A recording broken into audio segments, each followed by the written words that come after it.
Hello my beautiful souls, welcome sa ating tarot reading sessions. Keep in mind, general reading po ito, maaaring mag-resonate, maaaring hindi. Kunin nyo na lang po kung para sa inyo and leave the rest. Maaaring mag-shift na energies or magkabaliktad ang sitwasyon. Kaya kayo na pong bahala kung saan kayo nakalugar sa reading natin. So let's see.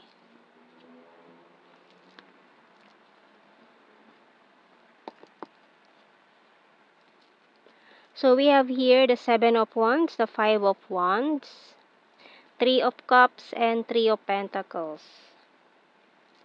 The Judgment and 2 of Wands, 4 of Wands, and the Sun. Okay, bottom card natin is 5 of Swords. So, tingnan muna natin anong message ng Archangel natin dito. Mukhang may tao dito na hindi maganda yung naging huling usapan ninyo or nagtalo kayo before, hindi kayo nagkaintindihan sa isang bagay, kaya parang nag-iwasan kayo, hindi na kayo nag-usap nitong taong ito. Maaring may long distance situation, kung ex-partner ba ito, lover, or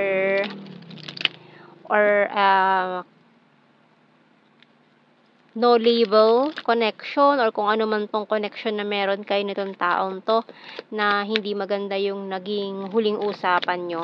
So, ngayon, this person is looking at you tinitignan-tignan ka niya, parang this person is testing the waters kung pwede na ba siya makipag-communicate sa iyo ulit, makipag-ayos, makipagbati. So, we have here the moon cycles by Archangel Haniel. Notice how the moon affects your energy and manifestations and capitalize upon these cycles. So, siguro nung nagdaang full moon, parang marami siyang na-realize, no, na parang mali siya, ganyan. Natanggap niya na sa sarili niya na nagkamali siya. And then, ngayon, parang gusto niyang humingi ng tawad dun sa nangyari. Maring nasigawan ka niya, napagtaasan ka niya ng boses, or nagalit siya, kung ano man yung nagawa niya na pinagsisihan niya, or yung mga nasabi niya sa'yo na masasakit na salita. Ayan. So, tingnan natin sa mga signs and symbol card. So, may specific signs tayo dito ng strong Cancer, Pisces, and the Leo. Okay.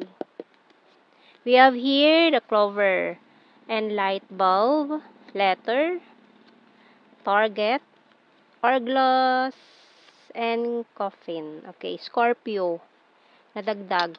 And teddy bear, bottom card natin. So, maaaring this person is really missing you.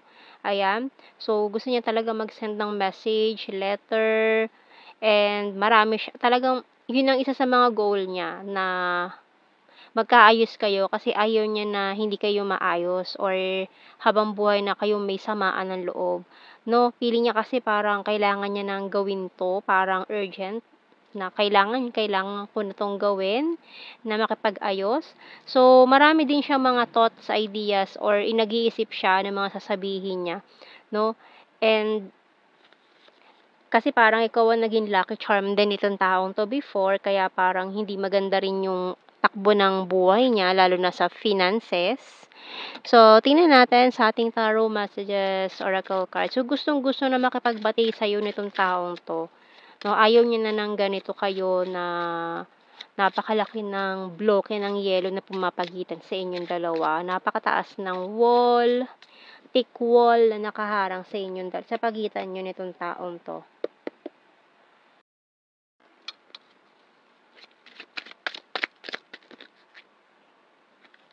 Keeping tabs on you. You're my wish come true. So, ayan, maaaring talagang lagi ka pa rin niya sinisilip-silip, hindi ka pa rin niya talaga totally kinakalimutan, no? And, na-realize niya rin siguro yan habang siya ay nagmumuni-muni dyan, na ikaw yung hiling niya naman talaga, na ikaw yung gustong-gusto niya sa buhay, pero dahil sa konting misunderstanding, nagkaganon. Ayan, so ayaw niya na talaga na habang buhay na lang kayong nag-iiwasan, habang buhay na lang kayong may samaan ng loob. So, we have here, I want solid foundations. I want to protect you. It's a disaster. Ayan, for For this person talaga, disaster to na hindi kayo nag-uusap, parang hindi kaya ng mental health niya yung ganon. So we have here, I want to marry you someday, letting you go walking away, and I want a family with you. Kasi ikaw naman talaga yung gusto niya makasama yung magkaroon ng family together, ganyan. Kahit na sabihin natin nag-walk away na siya, nilet go ka niya, pero still, this person, yung feelings niya sa'yo is andun pa rin. Ayan, asking for your forgiveness. Can you forgive me? And tingnan natin more messages natin sa The Hidden Truth Oracle cards. You don't know how hard it was to let you go. I will wait for a sign from you. So, maring naghihintay siya dito with this hourglass. Naghihintay siya ng mga signs na or synchronicities kung kayo ba ay parehas ng nararamdaman, mutual feelings, mga ganyan. So, we have here, I remember every detail of that day. So, kahit na siguro ang tagal na nangyari, fresh pa rin. And I hope that you can forgive me one day. So, yun talaga, this person is really asking for your forgiveness, na papatawad mo siya, gustong-gusto niya na makipagbati sa'yo, makipag-ayos sa'yo. And I want to feel that way again. I know I messed up everything. So, ayan, alam niya, minado naman siya na nagkamali siya na nasira niya tong connection na meron kayo sana. I love you unconditionally and I'm grateful for the spiritual lesson. So, maaari kasing spiritually guided tong connection na to. And bottom card, I know I was a distraction from your pain. Okay, so ayun, tingnan muna natin ang mga initials. Pwedeng initials nyo, pangalan, or anything na pwedeng mabuo na pwedeng connected sa inyo nitong taong to. Okay, tingnan natin. J, V, E, M, G, H, X, K, B, P, Q, F,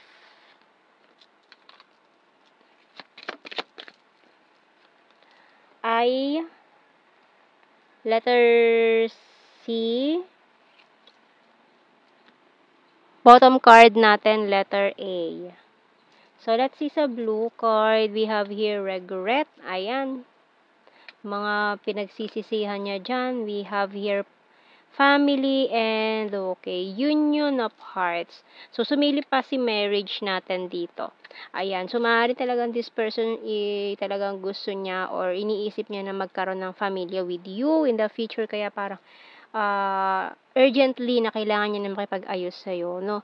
Kasi wala naman siya ibang sigurong mahanap na masigit pa sa'yo, kaya, ayan, this person really want to reconnect with you again. So, parang, ayan. So, kumuha ko ng isang card dito, ayan, maaaring pwedeng connected sa inyo in 1 month. Ayan, maaaring magparamdam tong taon to in 1 month or this month, ayan. So, itong kalahatian ng June, pwede, or hanggang kalahatian ng July, ayan, in 1 month, in the span of 1 month, ayan. So, maring special, may something in 1 month na pwedeng mangyari sa inyo nitong taong ito, reconnection or reconciliation, forgiveness, mga ganyan. So, let's see sa ating general signs and messages. So, keywords na lang to. Hindi na natin kailangan explain. Alam nyo na yan. So, ayan, oh. Very, very soon. Food lover. Aries. Nature lover and February. Summer. Cancer sign, high expectation. Number 9, animal lover. 6 and 2. Flower, ayan, peace offering. Weird. Skin tag. Number 8, responsible. Travel, kung long distance situation, maaaring mag-travel to meet you or mag-meet kayo halfway or kung ano man tong travel na to, or pwede mag-travel kayo together. So, we have here green-minded. Overthinker, ay marami siyang mga ino-overthink dito ngayon 'no, present lover, iniisip niya rin siguro baka may bago ka na, mga ganyan. South PH, May, and Mindanao. Okay, so kung may long distance situation diyan. So yan ang ating reading, my beautiful souls. Thank you for watching. Take care and God bless. See you in our next reading, guys. Bye-bye.